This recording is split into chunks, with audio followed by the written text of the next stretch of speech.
This is the best of the week on Relevant Radio.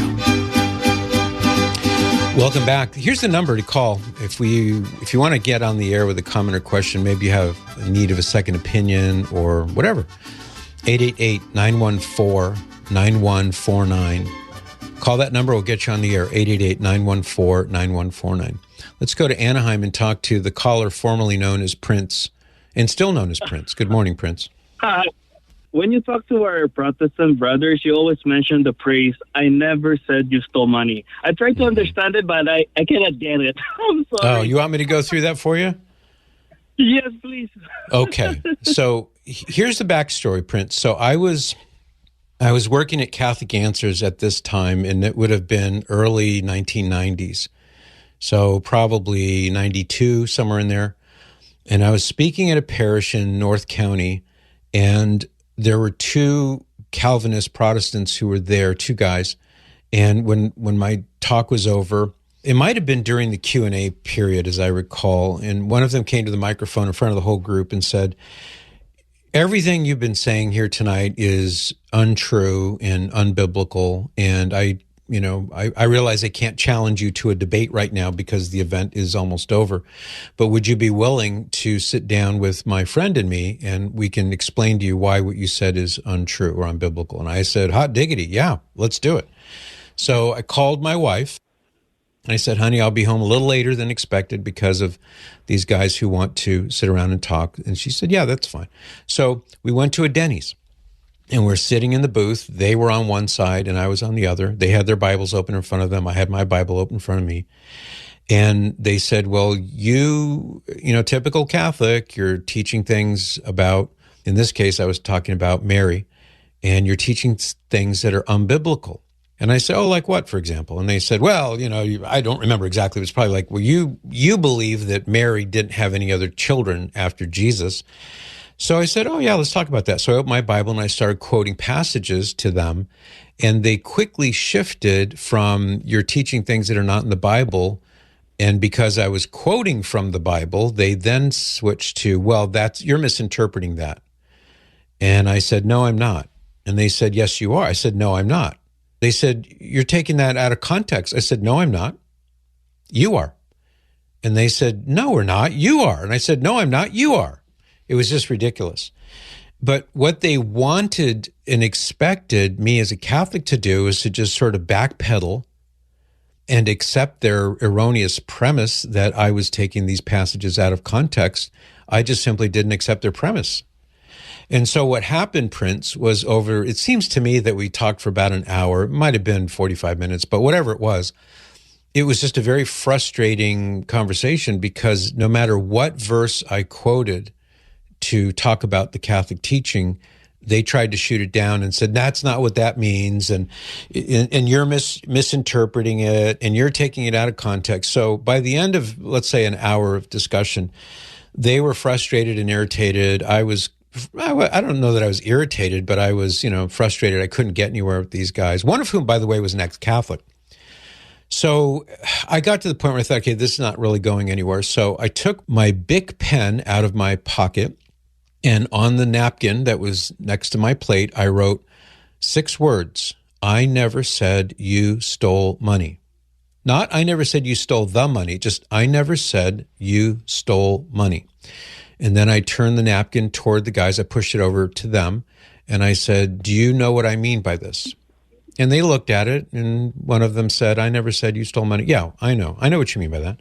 And I said, are you sure you know what I mean by this? And they looked at me like, what are you trying to pull here? And they said, yeah, of course, we know what it means. I never said you stole money. Big deal. What are you doing? And then for effect, the third time I said, now, just to make sure, are you sure you know what I mean by these 6 words on a napkin? I never said you stole money. And by now, they're irritated. And they said, yes, what's your point? And I said, well, did I mean I never said you stole money? Implying that somebody else said it. Or did I mean I never said you stole money? Implying that I knew that you did steal money, but I never said it. I never told anybody. Or did I mean I never said you stole money? implying that somebody else did? Money was stolen, but not by you.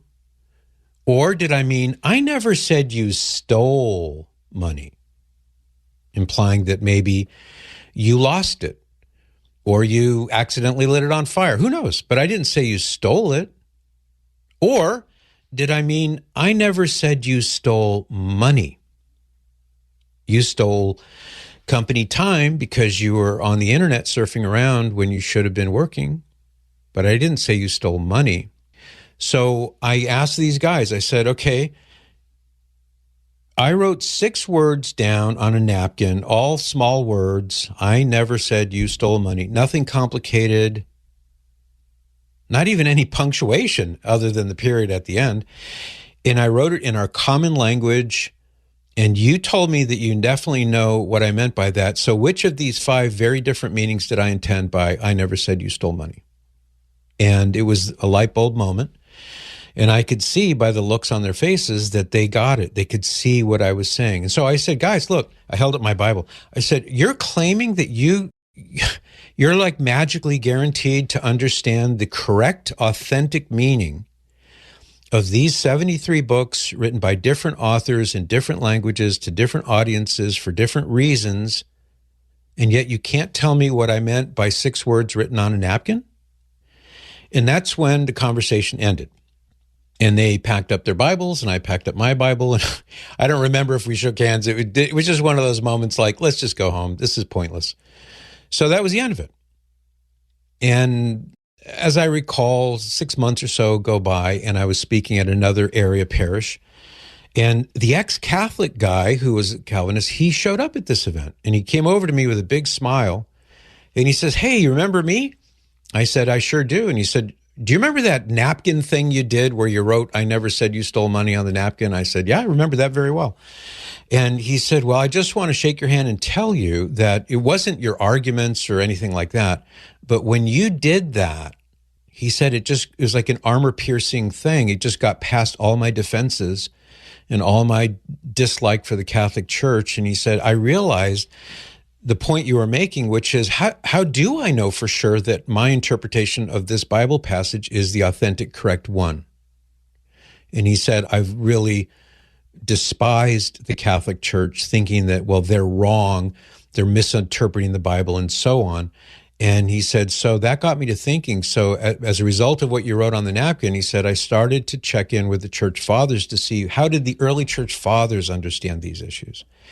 And he said, that's all she wrote. Because he started reading the testimony of the early church fathers, and he said, I realized that they were Catholic. They certainly weren't Calvinists. They weren't Protestant in any sense of the word. They were Catholic.